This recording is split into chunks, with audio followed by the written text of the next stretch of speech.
Olá, este é o canal do Saião, onde você recebe boa explicação para a mente e para o coração. Saião, que história é essa? O que está acontecendo com esse chapéu diferente na sua cabeça? Pois é, bem-vindo à nossa reflexão ao sabor da terrina.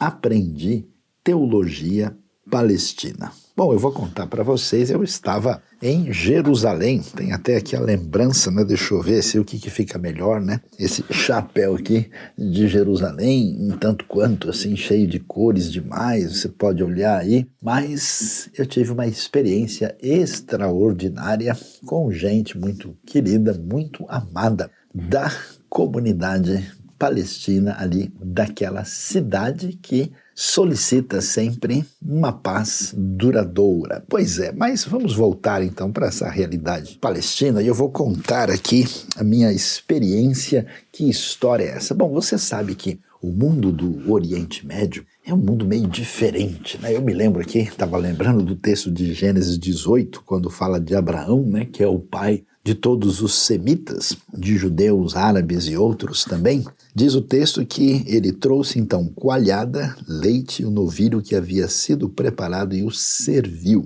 Ou seja, a gente tem a teologia da boa mesa nessa realidade. E uma coisa interessante são as especiarias, os temperos. Olha só, isso aqui a gente é muito comum a gente encontrar no Oriente Médio, né? Tanto no contexto árabe, na realidade palestina, entre os turcos, entre os judeus, ou seja, é a comida bem temperada. Eu não sei nem o que é melhor, se é bom, é melhor o orégano, se é a pimenta do reino, se é a cúrcuma. E olha aqui, deixa eu dar uma olhada, o que eu tenho aqui? Olha o que é isso. Eu tenho aqui o famoso zátar. O zátar que vem direto ali da região da Terra Prometida. E você sabe que o zátar, que é esse tempero tão gostoso que se usa inclusive no Brasil e no mundo todo, né? A gente tem aqui, né, o zátar, que é também o mesmo isopo da Bíblia. Que coisa interessante aqui nos nossos agradáveis temperos que falam dessa culinária palestina e que me trouxe uma lição quando eu provei da terrina, tão gostosa terrina, lá na Palestina. E eu preferi registrar isso por escrito e eu vou compartilhar com vocês hoje no nosso Torrentes do Deserto aqui. Dá uma olhada, preste atenção e entre em sintonia comigo. O calor intenso perdia força no fim da tarde na bela Jerusalém. Sorridente, o motorista palestino que levava o nosso grupo pela linda terra de Israel logo me estendeu um convite. Em uma mistura curiosa, falando um pouco árabe, inglês, hebraico, ele me pediu, surpreendentemente, para jantar em sua casa. Uau! Sem me sentir digno de honra daquele convite especial, eu fiquei sem palavras. E eu, na verdade, nem sabia como responder. Quando então ele me disse diretamente o seguinte: professor, o senhor é muito honrado e muito amigo. Eu faço questão de vir buscá-lo. Eu já avisei a família, eu vou em casa e volto. É uma honra. Pessoal, eu vou dizer a verdade, eu fiquei perdido. O que acontece? Eu não havia feito nada para o meu amigo palestino, que gostava de falar de seus amigos judeus, cristãos, muçulmanos. Era, de fato, um homem de paz.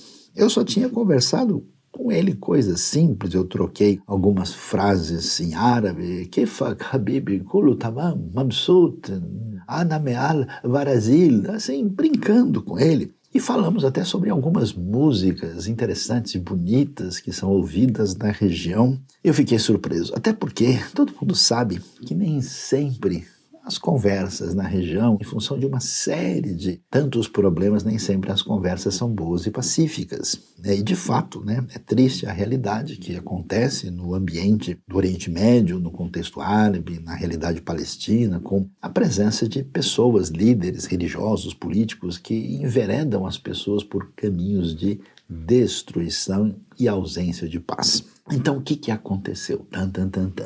Assim eu saí à noite de carro com ele, né? Porque fiquei impressionado, ele tinha trabalhado e dirigido o ônibus o dia inteiro. Eu saí de carro com ele da parte judaica de Jerusalém e fomos para o setor árabe da cidade. E ali fomos nós. Eu então entrei na casa.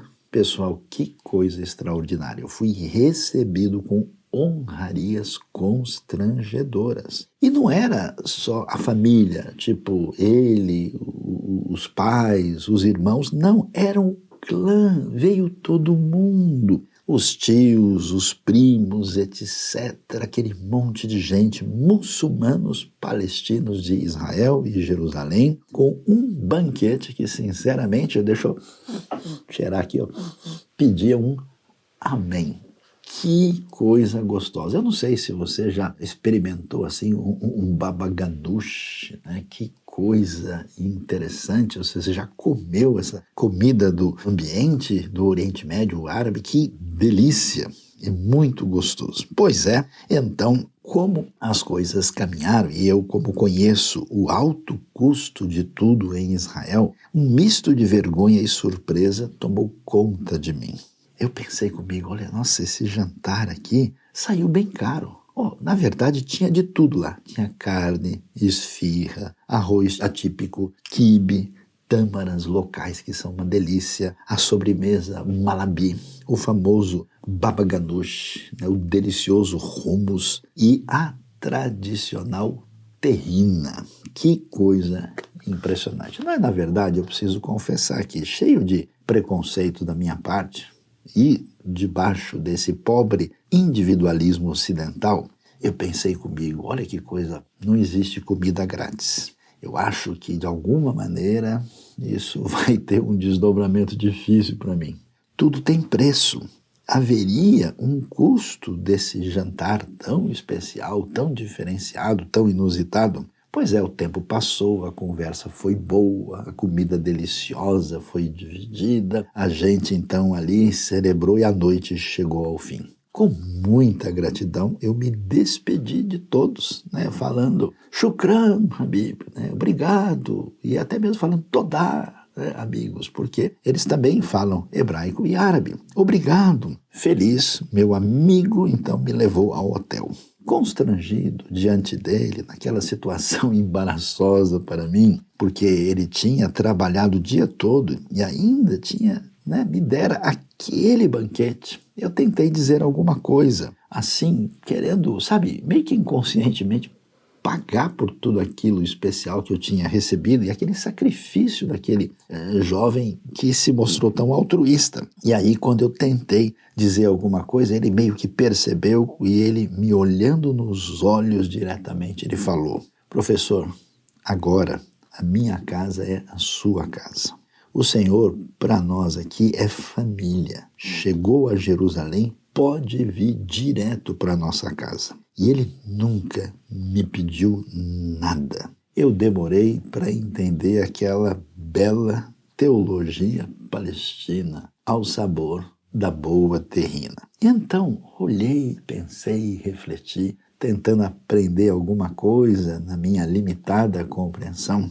E eu via o que? A teologia ali é a hospitalidade do pai Abraão, de um mundo solidário que parece não ter tanto lugar nos dias de hoje. Um mundo que se esvaiu. Tantas vezes na minha vida já ouvi que tudo tem um preço. Não é bem assim. Mas muita coisa de alto preço, vamos falar a verdade, nem tem valor de verdade. E as coisas mais belas da vida são valores que não têm preço, que são honra, respeito e hospitalidade. Que lentidão a minha foi aprender de Deus a lição. Quem diria, professor Sayão, honra fraterna cristalina ao sabor da terrina, foi com teologia palestina.